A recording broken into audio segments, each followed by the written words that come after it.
What is happening, everyone? It's GBall, and I have an exciting knife here to unbox for you, coming in from Kizer. This is a new release out of their Vanguard line, and it's going to be called the Outposter, and it's going to have a specific lock I am very eagerly awaiting to check out. It's their button liner lock, and a lot of us know there's been some issues with the Kizer button top liner lock, and I'm really interested, to say the least, to see if this is going to continue the trend of issues or if this one is going to be good to go right off the rip. It is off center, just by quite a bit, actually. That's just noticeably off center, so that's not a good look. I like the aesthetic here right away with the micarta. We have a cutout and studs for the deployment. We have their machined satin. What kind of steel? We're looking at Nitro V for the blade steel. The Vanguard line is going to be the more affordable line of their knives, typically under $100. Not going to get super steels or titanium accents. We have their deep carry clip. It is surface mounted. That's one thing I've mentioned in the past, especially when you're doing right hand carry only. I'd love to see that clip recessed into the scales, especially when it's right hand carry only. I mean, that really makes a lot of sense, but I'd love to see left and right hand carry with a filler tab on the show side. We do have a lanyard hole there for the lanyard fans. It is open construction, no backspacer, just a couple of standoffs. And then the steel liners do have some internal milling for weight relief. Detent feels good, especially off that stud. So kind of a reverse flick off the cutout and a thumb flick off the studs. Or you can do whichever your little heart desires. I do like that combination. Let's see what we're looking at in regard to the size. 3 inches of cutting edge, 3 3/8 of total blade, and it's going to be just over 7.5. We have like 7 11/16. For some size comparisons, I have the Kizer Veritas in my pocket, actually, and that's a pretty good reference right there. Those are really close. And then the new Concept Accipiter on the bottom. And 2 more, the CJRB bolt up top, which is pretty close to the Outposter here. And then the Ferromonster Urban Grip V2 on the bottom. We already know this clip very well. It carries pretty deep and it works in and out of the pocket nicely. You'll have just a tiny bit there poking out, so it's not an ultra deep carry, but maybe about 1/8 of an inch or so. And then right hand carry only on this particular design here. Like I said, I would like to see that recessed. It's a nice touch for the consumer. It is time to get the arch nemesis off the shelf here and give the Outposter a weight check. Now, I like to play a little game here on the channel with the new knives that come in. I attempt to guess the weight, and I always invite you to play along. You put your guess down in the comments. Let me know ounces or grams. Even if you already have a comment down there, go ahead and put your guess. And if you're enjoying this video, you like knives and all types of different gear, you're in the right place. Make sure you're subscribed here to the channel. I'm going to give this a go, and I'm going to say it's, they kept it around 3. I bet it's like a 3.3. 3.3. Oh! Right on the money. I mean, that's pretty right on the money. 96 grams and 3.4 ounces. So they didn't do their typical ultra lightweight deal here with this knife. They actually let this one go with a little bit of heft. I prefer that. Now we'll grab our calipers here, and they are zeroed off. Get a couple of measurements on the handle and blade. We'll start off with that handle thickness, 0.5, right on the money. 12.7 millimeters, so that's a good thickness. And then 2.7 millimeters and 108 thousandths on the blade stock, so fairly thin. Let's see what we have for a behind the edge measurement. We'll just pick a random spot here and get the best hold that we can right up behind that edge. And it's going to be very standard stuff there. I might be a touch high. I bet it's about 24 thousandths, which is right on average for these types of knives.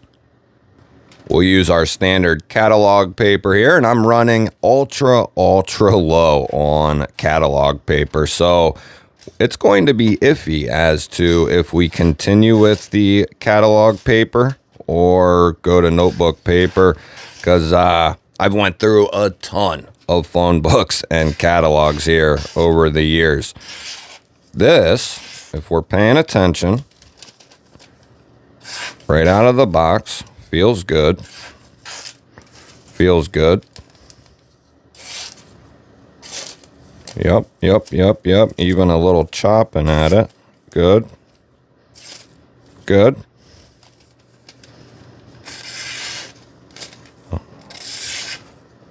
Be a nice pokey bugger as well. I like this design, actually, quite a bit. Got a nice, fairly neutral handle here. Fairly neutral. But not a finger choil, but if you're talented enough, you could use that to choke up. You know, I wouldn't want to get like a hammer fist grip because you'd be right on the corner of that edge.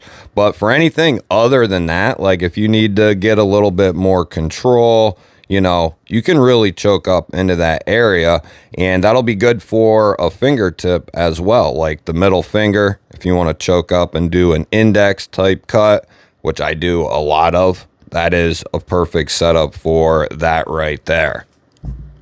Let's see how they did on the hardware situation here. We have our off-grid driver and a T8 in there, and pivot is going to be T8. Hardware on the body is going to be T8, and hardware on the pocket clip is going to be T8. Not sure why so many companies do the like if you're doing a non-tooled pivot, right, and you're going to keep one side clean, wouldn't you keep the show side clean?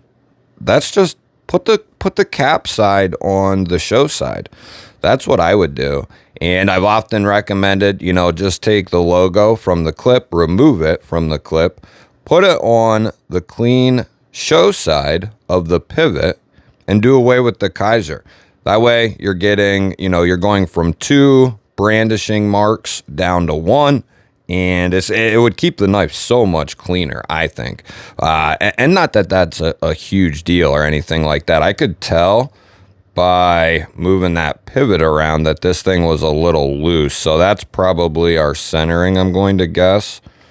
Yeah, it helped a little bit, but it's still off center, but it was pretty loose, I think. It probably could be tightened up even more. So probably just wasn't tightened up, you know, all the way properly. So that's good. That is a good thing. It's better, but still off a touch. Didn't affect action at all. And that's where we're going to run through a couple of our checks here. It is off-centered by a touch. The detent is superb on this knife right here, especially off them studs. And then you have that nice pill-shaped cutout that if you're a reverse flicker, you can tuck in underneath of the thumb stud and get a ton of leverage on this thing. So kind of like the Demco 20.5 deal, very close to that, and that's a great system for deploying a knife. And then I love the half circle cutout. It's recessed down there. It looks very good. It is crunch time to see if this lock is going to hold up. I tried not to rush through anything because I'm really interested to get this introduced. We're going to check this here for any play. There's nothing up and down, and there's nothing side to side. And I'm giving it some good wrenching there. That, you know, doesn't matter, though. Yeah, there's no movement in there. All right, let's see what we have here. We'll go with a light tap out towards the tip. Just a light one to get us going. A lighter tap out there towards the tip. This one sounds distinctively better than the last one. You can hear how it kind of returns the thud, and that's what we're looking for. Yeah, this one sounds really good. We're not going to have any trouble out of this one. So, you know, it's easy. It would be easy for everyone to, and there has been people who have jumped shipped, really been dissing on Kizer, right? And I don't, this one is good. You can hear it. You can feel it. It's distinctively different than one or two of the previous button liner locks, button compression style liner locks that Kizer has done. Their top liner lock feels distinctively different. That is what we're looking for right there. That is good. Sounds good. It feels good. You can just tell. But I don't agree with, I agree with saying, hey, there's an issue. I want a knife that don't have an issue, or I want my money back, or whatever, which I could see that 100%, and Kizer will take care of that for you. The other thing is, Kizer's the type of company who is heavily intertwined into the knife world, and they're very active. So they're going to take our suggestions. They're going to take care of you as a customer. Are they going to be perfect in that? No. Nobody's going to be perfect, and not every knife coming off the line is going to be perfect either. There's always going to be peaks and valleys for everything in life, no matter what it is, and Kizer's not going to be any different. And it's like I always tell you guys, it's how they respond to that. Do they say, yeah, there is some issues? If there is some issues, if you're having one, we'll take care of you one way or the other, and we're also going to fix the issue, So that's all you can ask for. That's, and that's what they're going to do. That's what they're doing. So it's just a little blip in the radar there. The key is, guys, no matter who it is, it don't matter who it is. You want to check your stuff out of the box. That's my opinion. There are other people out there with different opinions on that. But me personally, I want to know every knife, what it's capable of, what it's not capable of, what its points are of failure, if any. And then once you distinguish all that, you can choose to keep the knife, and its limits and what it can do, and or decide to say, hey, it's not my style, or it's failing, it's lockup, or it's dull as hell, or whatever the case is, and you can send it back, right? I think the waiting game type idea, I just don't agree with that. But you're welcome to, disagree or agree. But Kizer has done and been doing all the right things for many years. And it's been several years since their last little hiccup. And then they fully, they fixed that. And so I have no worry that they're going to get this fixed up pretty lickety split. If we consider, a month or two is not that long, in the production world of tools, that's just not that long. A couple months is like a batch of knives, so they'll get it turned around very quickly. I don't have any worry about that. And there's going to be, people like me that are going to be checking it and holding them, holding these companies accountable. It's not just Kizer that I check. It's every company, every time. If it locks, it gets checked. Don't matter how ugly or pretty, how cheap or, expensive, it's going to get introduced to the spine whacker, because he never lies. He don't. I'm interested to hear your thoughts, though, on the knife. I think it's started off kind of rough there, and my attitude going in was kind of rough, but this has cleaned me up a little bit. I like this quite a bit, and the lockup is solid. So I look forward to hearing from you down in the comments. Hit that thumbs up button for me, and if you want to see more dope knife and EDC content just like this, make sure you're subscribed here to the channel and ring that bell. I'll pop up a couple of new videos here that you haven't seen yet. Go check one of them out. Have yourself an awesome day. Thanks for watching. Catch you on the next one.